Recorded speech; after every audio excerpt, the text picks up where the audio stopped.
Good morning, good morning, good morning, good morning. Can I get your attention really quick? Chaperone. I need a chaperone by the name of Kay Williams. Raise your hand. Kay Williams. The chaperone's name is Kay Williams. Or the other chaperone's name is Miss Jones. Okay, thank you.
Good morning. Good morning, everybody. Can I hear you make some noise up in the house? Oh, come on, you can make more noise than that. Your playground noise, come on. Lift it up, raise the roof, come on, come on. Show some energy, show some excitement. Oh, we're so happy to see you today. Just a couple of things. If you are seated on a pew that has a little more room, we expect 1,000 people. They're already here, but there's still others who are coming. So if you can kind of squeeze in and allow a little bit more room for someone else to be seated. The balcony is almost full, and we would like for folk who come to have a seat. And after all the seats are filled, we'll line up along the side aisles, but kind of make room for everybody, okay? All right, that's what we do in life, is make room for everybody. How many of you are excited about life? How many of you are excited about education? How many of you are excited about getting ready to go to college? All right, how many of you all excited about making big money? A big career? All right, that's what this is all about. That's what we are all doing today. We're getting you ready, getting you excited about college, about trade school. We're getting you excited about life, about making a lot of money, about raising your family, and making this country and our own state and our own city and our neighborhoods move and bloom and hum, all right? So that's why we're here today. Thank you for your coming. We want to just say a word of thank you to the principals who are here, to the classroom instructors, to the bus drivers, and also want to ask you to put your hands together and give a big applause to Sue Beidelman and to the Commission on Scholarships, Education, and Training here at Fame Church. Come on, give a big shout for Fame Church, the oldest religious organization in the city of Los Angeles, organized by black people. All right, come on, Fame Church, one more time. All right, this is your house while you're here. I'm Pastor J. Edgar Boyd, the senior minister here at Fame. There you go, there you go, there you go. I'm your host, giving some words of welcome to each of you. We're so glad you're here. We do want you to be equipped, to be ready, to go to any university you want to go to. If you want to go to Yale, to Harvard, or to Princeton, that's all right.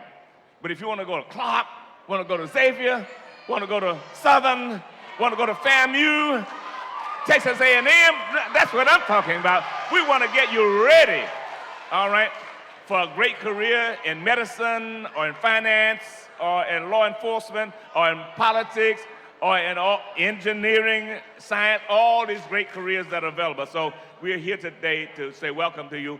And because you are here, we want to make sure you give a little attention to some leadership, because we have one person here who's responsible for the management of education in public schools for the largest school district in the United States of America. Come on, put your hands together for Superintendent of Public Education in Los Angeles Unified School District, Mr. Austin Buechner.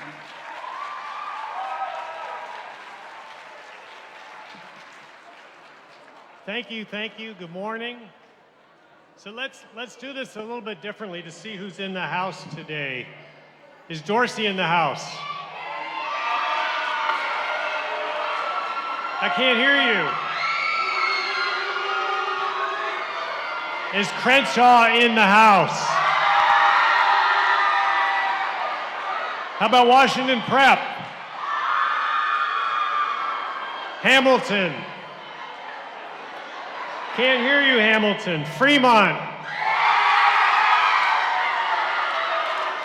Westchester. Fauché.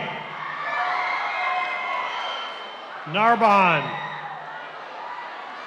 Hawkins. Muir. View Park. So we're here today to talk about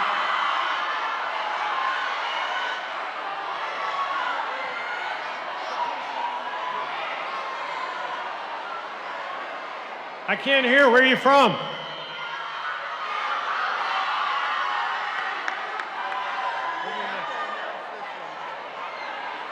Anybody from Audubon here?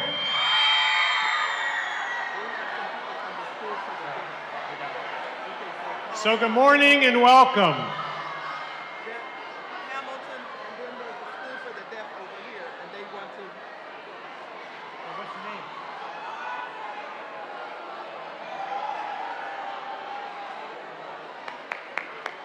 So good morning. We're here today to talk about opportunity. And we're here today first to talk about talent. So bear with me a minute. What I want you to do real quick is stand up and look where you're sitting. Just look underneath where you're sitting. Stand up real quick and look and see what you see.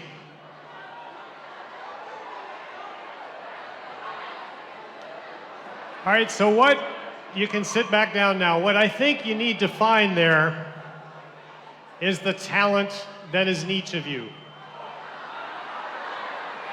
But the talent is here, right? The talent's here. You don't need a label. You actually don't need a jersey to find the talent. And it's my job to make sure there's opportunity to go with that talent. So when you come to school every day, we want to make sure the doors of opportunity open for you, whether you're at Hawkins, you're at Augustus, you're at View Park, or you're at Hamilton, the doors of opportunity open.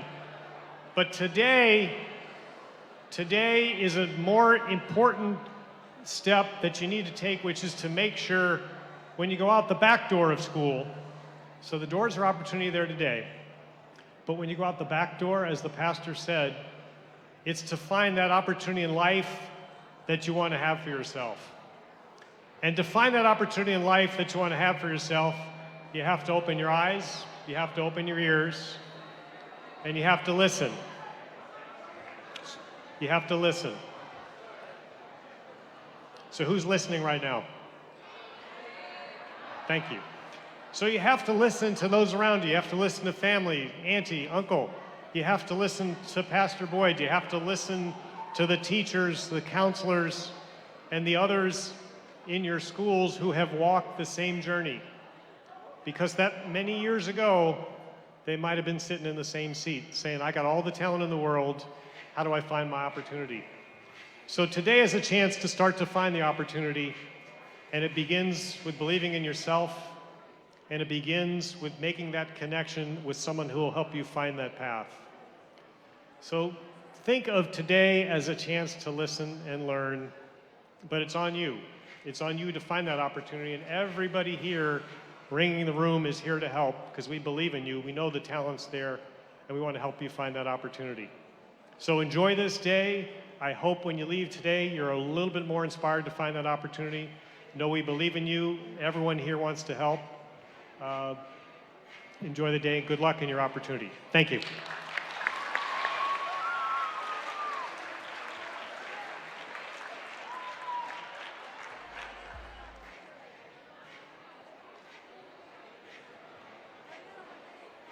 Okay, now, any organization that deals with as many students as are in the Los Angeles Unified School District, they have to have a Board of Education.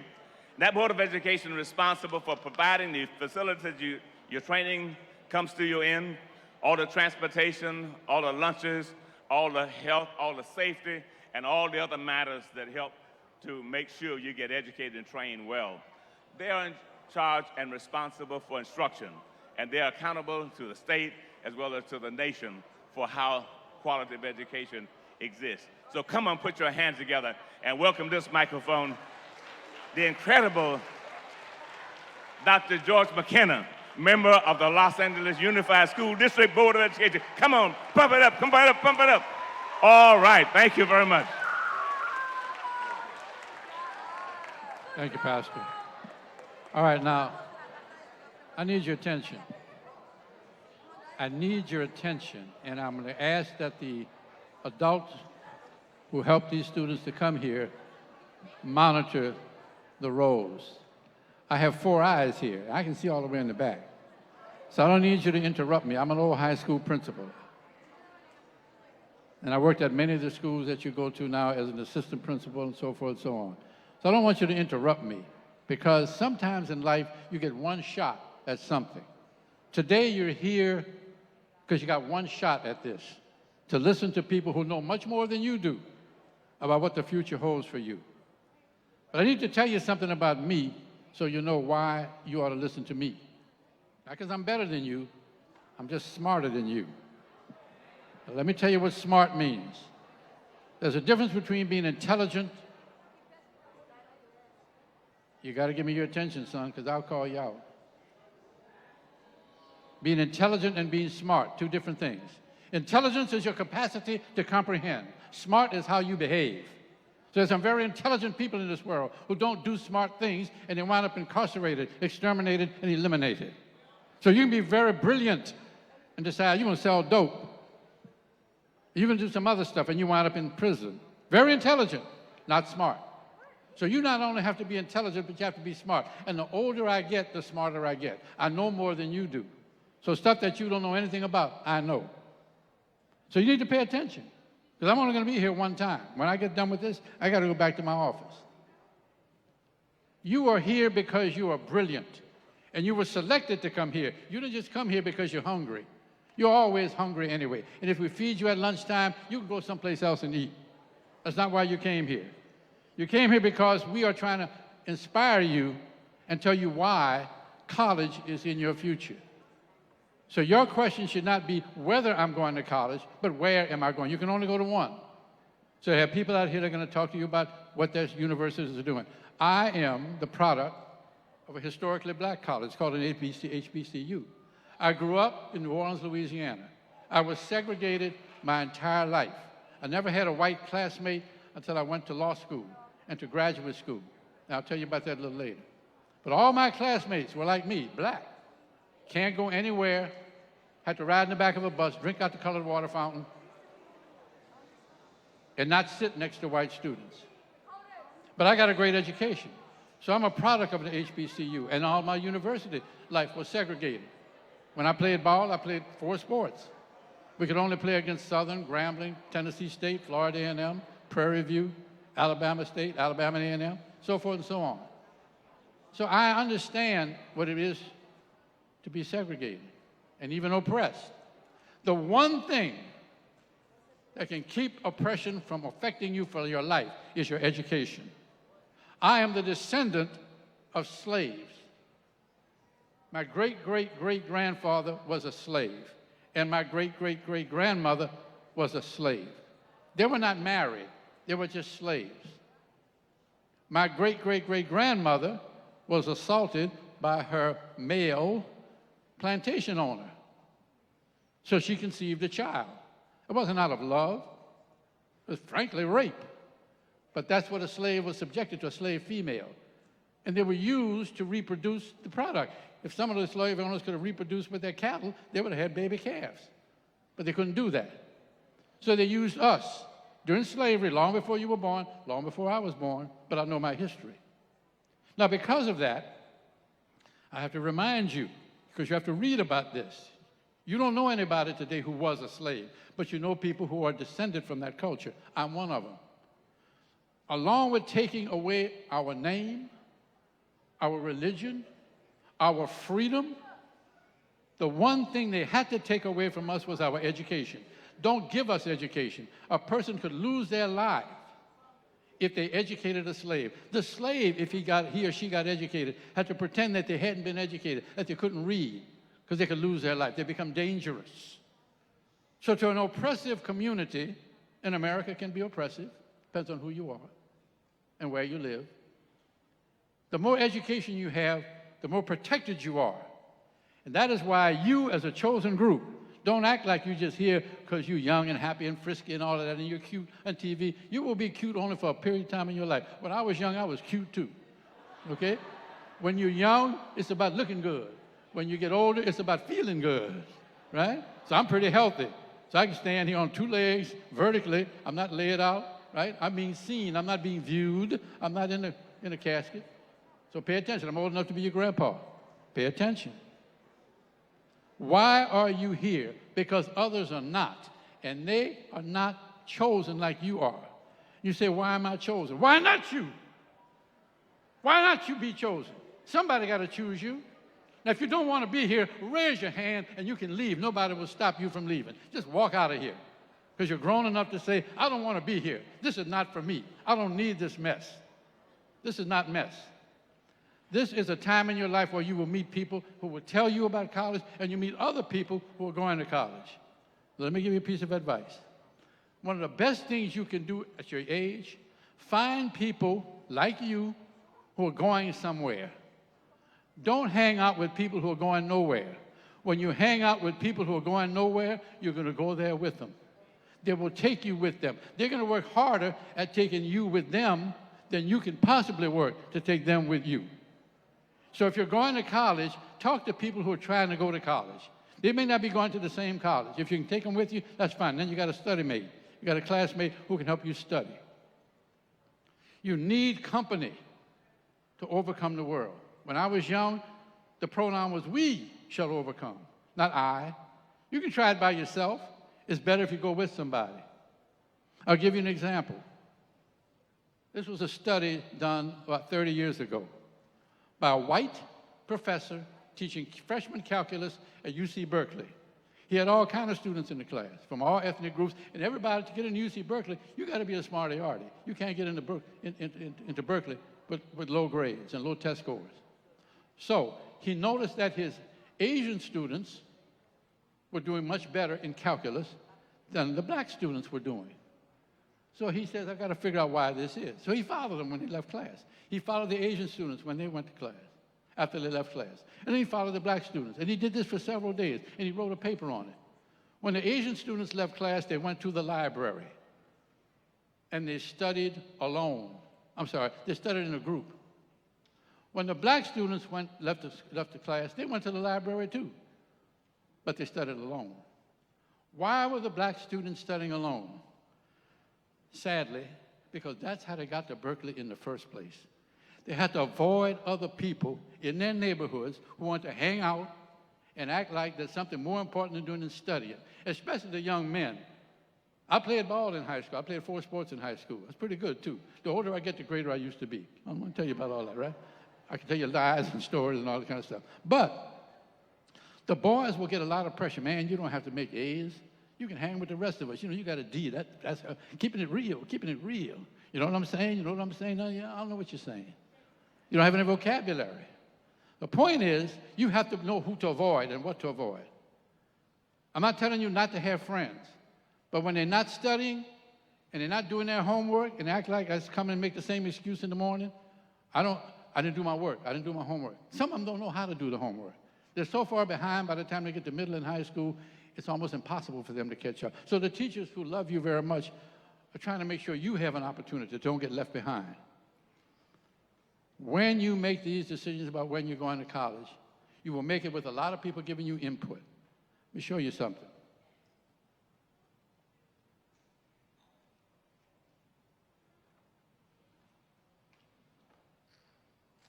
I brought my visual aids.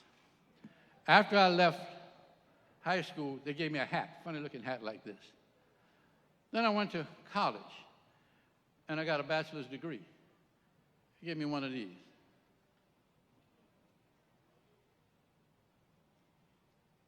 Then I went to graduate school. I majored in mathematics.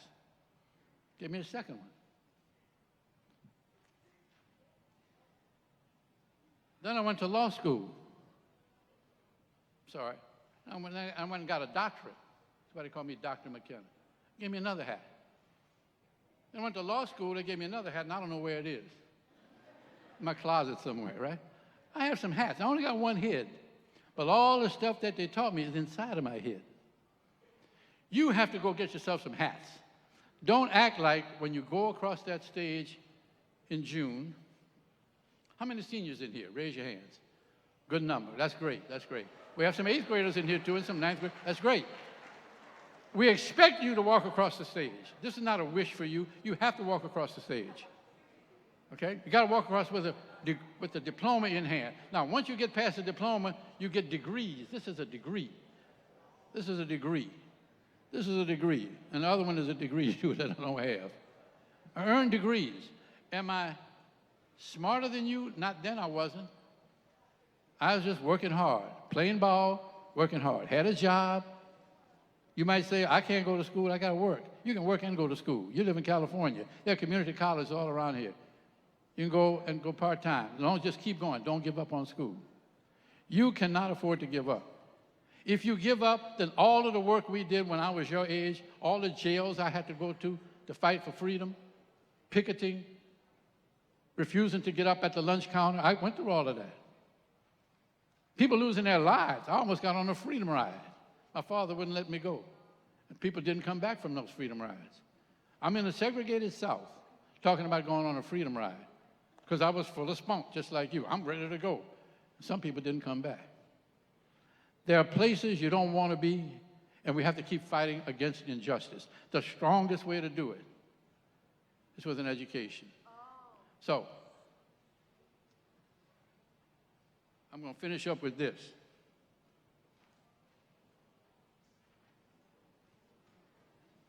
Do you know what this is? This is called Kintercloth.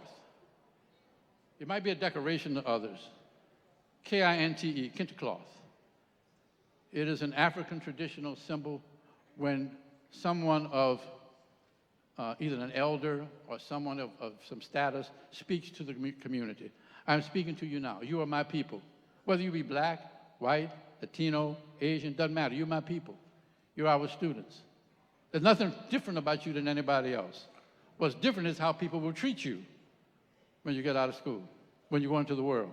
A person in a wheelchair just has a wheelchair. How that person is treated creates a handicap. Person not handicapped, they just can't walk. They can be brilliant and do many other things. They can laugh, they can dance, they can paint. They can go to school, they can teach school. They can be engineers, scientists, lawyers, teachers. Don't let yourself be handicapped by, I'm not big enough, I'm too fat, I'm too tall, I'm too old, I'm too young, I got pimples on my face. Yeah, and you got one body that you're living in. And God gave it to you. If God gave it to you, there was no mistake. You're supposed to be you. Who else can you be but you? You can't be me. I don't want to be you. You don't want to be me. You want to be you. You don't want to be the person sitting next to you. You're the best there is. And you're all by yourself inside of your head, but you need other people to help you. That's why you need to hang out with people who are going someplace. Listen to your teachers. Listen to your teachers. Listen to the old folks in your life. I know you think we aggravate you. You think we're doing it to you. We're doing it for you. When we tell you no, oh, you're just mean to me. No, we're not mean to you. We're doing it because we love you. We love you more than you can possibly love us. You don't believe that? Check your mama or your grandma's wallet. She's got your picture in her wallet. You don't have your grandma's picture in your wallet, right? You don't look at it every day and hope that she comes home okay. You expect her to be there because when you get home, you look in the refrigerator. What's to eat, right? Somebody's taking care of you, right? You need to know how important this is. I'm going to shut up in a second. A couple of seconds. I'll give you an example why the old folks are stronger than you and why you need them. Imagine you're in a forest. You can be an animal in the forest. You can be a tiger, you can be a chipmunk, you can be a snake, you can be a bird, whatever. And one day the forest is on fire. There are three types of animals in the forest. They've come in three categories. There's the very young, the babies, they can hardly walk. They got to be carried around on the back, in their mouths. The other ones are the intermediate group, the teenagers like you. They can run all day, never get tired. And then there's the old animals who walk slowly. We walk slowly. We're old animals. The fire breaks out. Question, of the three groups that are there, which group is in greatest danger of dying and getting burned up in the forest fire? Some people say the older. That's a good answer. What about the younger ones? Them too, yeah, The one that's in greatest danger are you. Why? I'll tell you why. The youngest animals are going to be rescued by others. They're not going to leave the baby behind. If a fire breaks out in your house, you're not going to run out. If there's a baby in the crib, the first thing you do is get the baby. You go get the baby. They don't have to tell you to go get the baby. Just run outside and say, where's the baby? I don't know. We just have to make another one. You wouldn't do that. Animals will go rescue their young. The old animals, we move slowly, yeah. But we move in the right direction. And how we got to be old animals, well, we survived all the other forest fires in life. We don't cross the street at the wrong time. We don't drive too fast. We don't do stupid stuff. We don't do stupid stuff. We survived it, and we're old enough to tell you, don't do that. Don't do that. Don't go there. Don't be there. Don't say that. We tell you that all the time. And then there's you. So we're going to survive. We know where the wind blows. We know the smoke will kill you before the fire. But then comes you. Why are you in greatest danger? Because when you see the fire, the first thing you do is say, ooh, there's a fire. Let's go see. Ooh, there's going to be a fight after school. Let's run over there. Hurry, hurry, hurry. Somebody's ditching. Let's go over here with them, right? There's no fun ditching alone. You want to get into stuff that you shouldn't get into, and you drag other people in. So you put yourselves at risk. The important thing, the motto of that, pay attention to the old animals. We know more stuff than you do. When you get in trouble, when you go away to school, if you go away, call home, E.T., call home. There are people there that love you. When you don't know anything, and your girlfriend or your buddy doesn't know anything, you asking her what to do, and she asking you what to do, and you give you advice. Nothing from nothing leaves nothing. Neither one of y'all know anything. You need to call old people. So I don't want them to find out. We're going to find out anyway. We always do. It's better to let us know up front. I want to thank you for being here. I want to thank all of the sponsors and the counselors for bringing them here, Pastor Boyd and the church for opening the church to us. You are wonderful. You are magnificent. You have a promise given to you from people that died a long time ago, and they expect you to fulfill this promise. Be ready. You're here. It's now, and you are our future. God bless you. Okay, pump it up for Dr. George McKenna. We are so happy you're here, and I'm going to bring on now somebody who just recently was where you are, but who went on to Georgetown, who went on to Harvard, who went on to big things. He works for the mayor as a special assistant and communicator and conduit for the services throughout South Los Angeles. He is the minister of youth here at Fame Church. He is the incredible, he is the unusual David Price. Come on, give it up for David Price as he comes.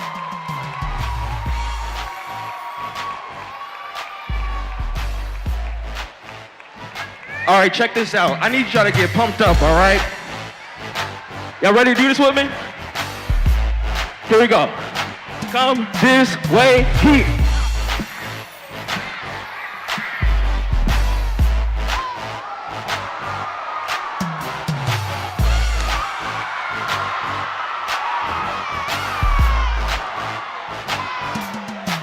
Yo, where the class of 2024 at? Make some noise, class of 2024. Where you at? All my ninth graders. Okay, no ninth graders. Class of 2023, where you at? Okay, 10th graders, I hear you. Class of 2020.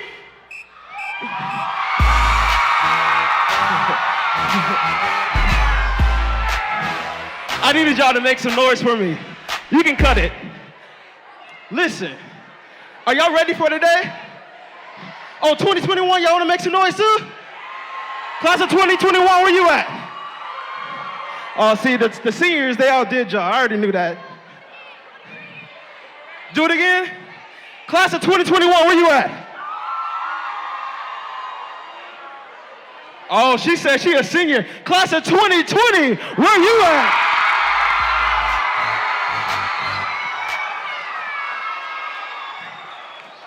Again, my name's David Price. I'm the minister of youth here at First AME Church. But I want to do something real quick. Quick poll. Why are you here? Say it again. To go to college. Why are you here? Say it again. Apply for college. Why are you here? For opportunity. What else? To learn. What else? To be educated. What else? Why y'all here? You're here for God. Amen. But here's what I want to do. I want to have a quick conversation with you before y'all go out. The reason I started with why is because we often start with what and with how. Right? When you go to a person, you usually ask them, what do you do? And how do you do it? But today, I want to do something a little different. I want you to begin with your why. Why do you do it? Who do you do it for? Why do you do what you do? For me, I had to figure out my why a long time ago. I grew up right here in South LA, and y'all know how it is growing up in South LA. You got to figure out a way to get above and beyond all of the barriers that are presented to us. So I had to figure out my why. You want to know what my why is? I do what I do because I want to leave the world better than the way that I found it. All right? That's my why. I've recently added to that. I said, not only do I want to do what I do to leave the world better than the way that I found it, but I want to be the bridge between what the world is and what the world can be. All right? What does that mean for me? That means I can go anywhere to do anything at any moment as long as I'm striving to leave the world better than the way that I found it. I could be a preacher. I could be a politician. I could be a businessman. I could be a lawyer, an entrepreneur. I could be anything that I want to be as long as I remember my why. My why used to be wealth. Who wants wealth? Yeah, we all want wealth. I want wealth too. But here's what I realized about wealth. In order to get wealth or to be wealthy, you have to do the work. Let me say that one more time. If you want to be wealthy, you got to do the work. And let me tell you this right here. It takes a lot of work to be wealthy. And you're going to get tired. And you're going to get exhausted. And you're not going to want to get up to go to work in the morning sometimes. You're going to get tired of doing the things over and over and over again, having to fight people and fight institutions and having to deal with the nonsense of the world. But guess what? It's not what you do or how you do it that's going to keep you going. It's why you do it that's going to keep you going. And so as you leave this sanctuary, going outside to engage the college recruiters, to engage the career opportunities, I don't want you to think about the what and the how. Because the what and the how are easy. That should be a given. But your why is going to get you from where you are to where you want to be. You have to figure out your why. Because if you don't figure out your why, then you'll be just like everybody else. 90% of the world, we walk around just doing what we do because that's what we do.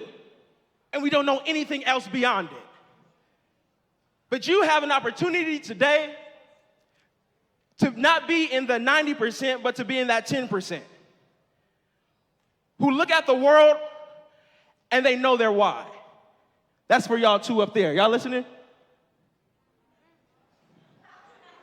Good morning. Good morning. So are y'all ready to begin today with your why?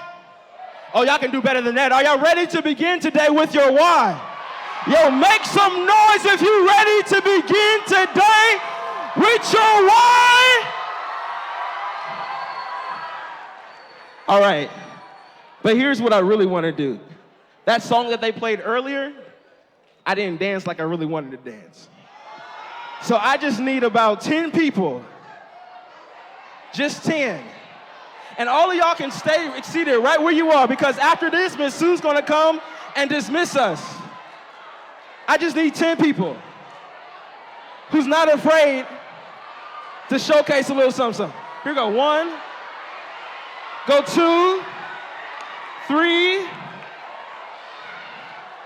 I need 4 more people. 4. Come on. Yo, if y'all really ready to go to college, I need y'all to be pumped up. Come on, let's go. Roger, can you hit that beat for me again? Turn it up, turn it up. Hey, hey, hey, hey, hey. Here we go, we're gonna start like this, let's go.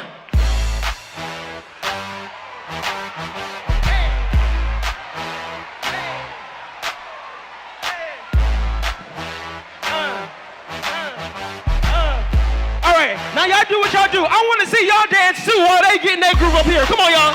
Hey, hey, hey, hey, hey. And let's stop right here. You can shut it down.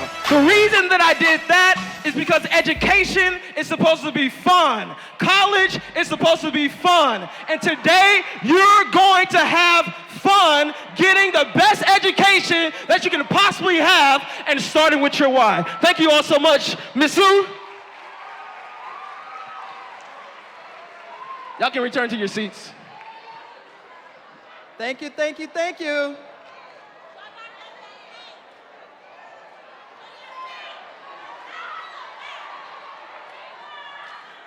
See, I can move too. Thank you very much, Minister David. So are you folks ready to get out and get a few? How about getting out and getting a little bit of nutrition? Who's hungry? We have Taco Bell, we have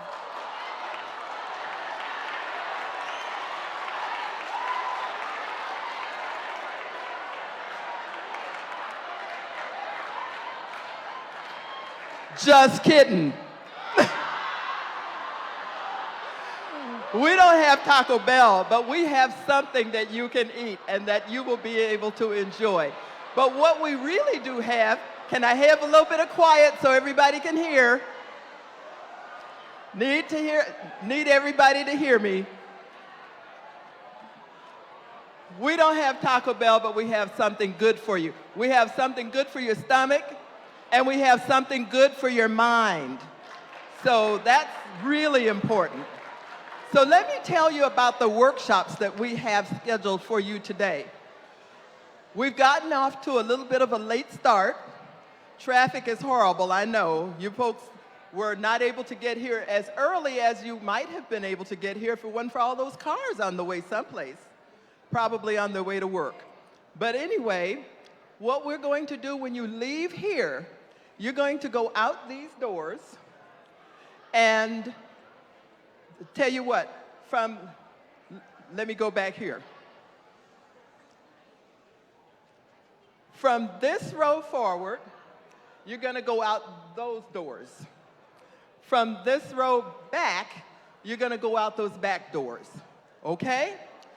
And then you're going to walk down this sidewalk, and you're going to the parking lot where you will be able to pick up juice and energy bars and fruit, and then you will go to workshops.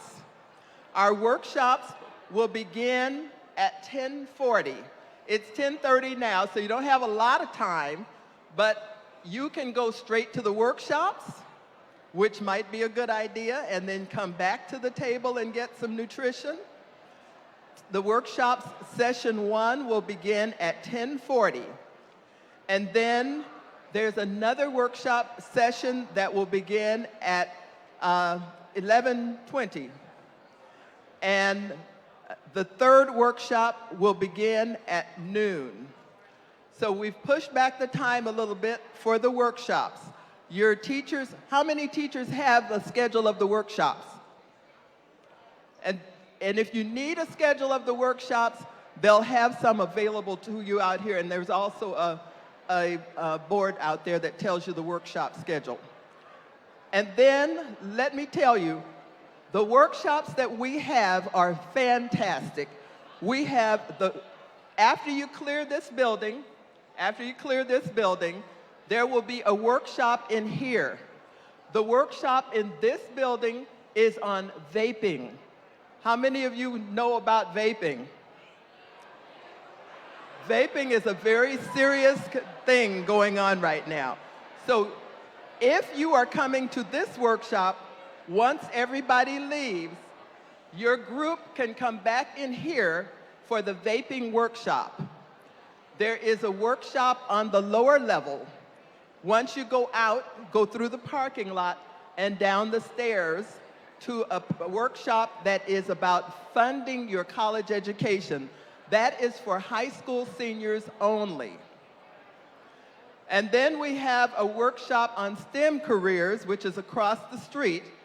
And it is called STEM careers are not just for the gifted. You'll go across the street and you will be directed to the workshops there. Also, there is a workshop for seniors only with the UC system. They will be telling you all about how to apply for the UC system.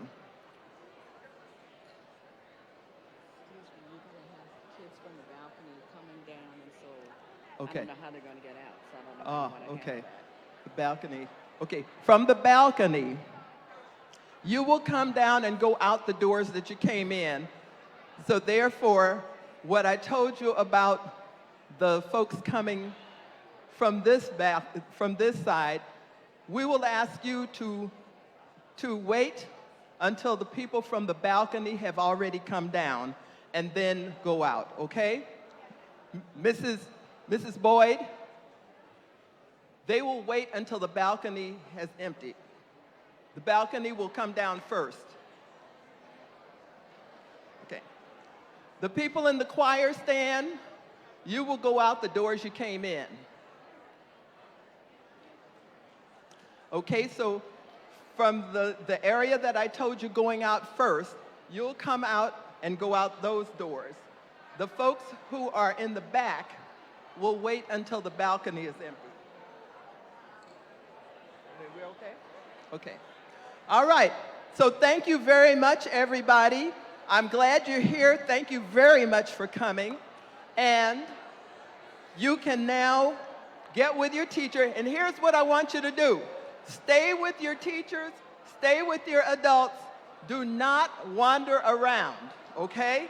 Stay with the people you came with. Thank you.